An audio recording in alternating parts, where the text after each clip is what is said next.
አማላጅ ማን ይሁን ማንን ልላክብሽ ጭንቀቴ ቢገባሽ ቢራራልኝ ሆድሽ ሄሉዬ አራስ ታራቂ የለም ወይ እያለ ነው ያብ ስራ ማለት ነው።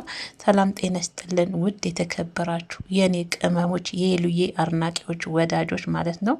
ሰላም ናችሁ ወይ? በያላችሁበት የዓለም ዳርቻ ሰላማችሁና ጤናችሁ ብዝት ትርፍርፍ ይበልልኝ። ለሰው ልጅ ዋናው ነገር ጤና ነውና ጤናችሁ አይጎደል የኔ ምርጦች። በተለይ በስደት ያላችሁ እህት ወንድሞቼ ሰላማችሁ ይብዛልኝ ማለት ነው። ዛሬ እንግዲህ ያብ ስራ ደግሞ አማላጅ ማን ይሁን ማንን ልላክብሽ ጭንቀቴ ቢገባሽ ሄሉዬ ቢራራልኝ ልብሽ እያለ ነው።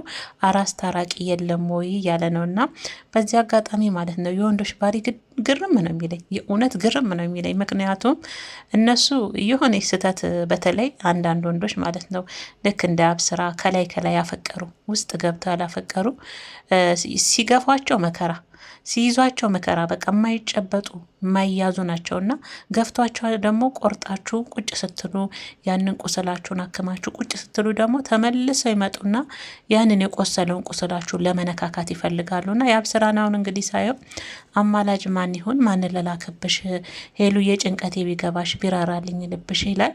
እንደገና ደግሞ አራስ ታራቂ ያለህ እያለ ነው ማለት ነው።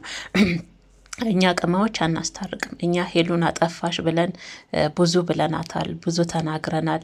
ግን ደግሞ ብታጠፋም የውሸት ስለሆነ ያንተ ፍቅር ለይምሰል ከላይ ከላይ የለም በሙሉ ልብ ስላላፈቀርካት የእውነት ስላላፈቀርካት ሄሉን ጥለህ ለመሄድ ሄሉን ጎርተ ለመሄድ ስላሰብክ ጥላት ሄዳል።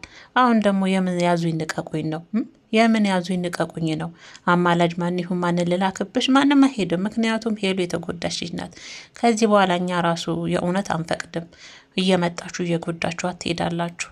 አንድ አመት እንኳን አብራችኋት በፍቅር አትቆዩም። በቃ ሄሉ እንግዲህ እኔ ያቺ ንዩ የሚሏት ሞጥ ሟጣ ስትናገር የሰማት 2 ወር እኮ ነው ፍቅራችሁ ስትላቸው ነበር። ስለዛ እየሰበራችኋት እየሄዳችሁ ስለሆነ ከዚህ በኋላ የኛ ማናችሁንም አማላጅ አንሆንም። አራስ ታራቂ የለም።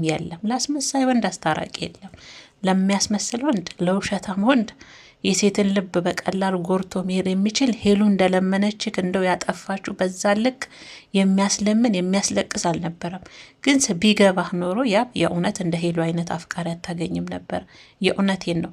እንደዛ ያዙ ይንቀቁኝ አትልም ነበር ከልብ ባታፈቅር። አንተ ግን የእውነት በጊዜው ከልብ ያፈቀርካት አይነት ሴት፣ የእውነት የምትወዳት አይነት ሴት፣ ለቀለበቱ እንደ ቸኮልኩ አይነት ሴት ልብ ውስጥ ያስቀመጥካት ሴት ብትሆን ሄሉ የእውነት በዛች ምክንያት ሄሉን አትለያትም ነበር። ብዙ ዋጋ አብራ ትከፍል ነበረ። ምክንያቱም ስለምትወዳት ስለምታፈቅራት ብለን እናስባለን። ያንን ዋጋዎች ብትከፍል ማለት ነው። አየህ ከሁለታችሁ ላይ ልዩነቱ እሷ በጣም ስለምትወድ ስለምታፈቅር እስካሁን ድረስ ያዙ ይንቀቁኝ ትላለች።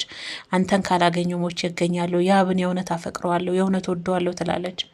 አንተ ጋር ግን ስለሌለ በቀላሉ ያችን ምክንያት ፈልገ ገፍተህና ሰብረሃት ነው ሄደችው።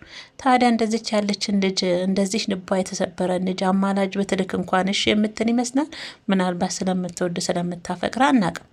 በነገራችን ቤተሰቦቼ አንድ አባባል አለ፣ የሴት ልጅ ልብ እንደ ጡቷ ነው ይባላልና ምናልባት ስለምታፈቅረው አሁን አማላጅ ቢልክ እንዳለው አማላጅ ማን እንላክብሽ እንዳለውም ሄሉ ጋር ቢልክ ሄሉ እሺ ትለዋለች ስለምትወደው ነው።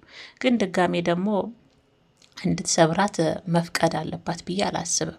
ምንድን ነው እሱ ያለንተ ትኖራለች። አንተ ሲጀመር ያ መልክ ብቻ ነህ፣ ቁመናህ ያምራል፣ መልክ ያምራል፣ ወንዳ ወንድን ግን ከውስጡ ግን አላማረም። ውስጥህ አላማረም፣ ያብ የእውነት አላማረም።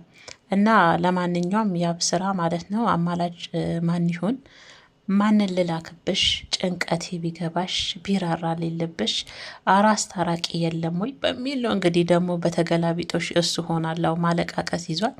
በነገራችን ላይ ማለት ነው ሄሉን እኮ ያገባ ወንድ የእውነት እድለኛ ነው። ንጹሕ ልብ ያላት አፍቃሪ ሴት፣ ወዲያው ማፍቀር የምትችል ግን በዛው ልክ እየተጎዳች ነው። ግን ደግሞ አንድ ቀን እመኑ ትካሳለች፣ የእውነት ትካሳለች። እንደዚህ አይነት ሴት መጨረሻው ያምራል። ግፏት፣ ችግር የለም። ቂቤ የሚወጣው ተገፍቶ ነው አይደለ? ቂቤ የሚወጣው ተገፍቶ ነው። ሄሉዬም ተገፍታ መጨረሻዋ ልክ እንደ ቂቤ ያማረች ትሆናለች ብዬ እኔ ተስፋ አደርጋለሁ።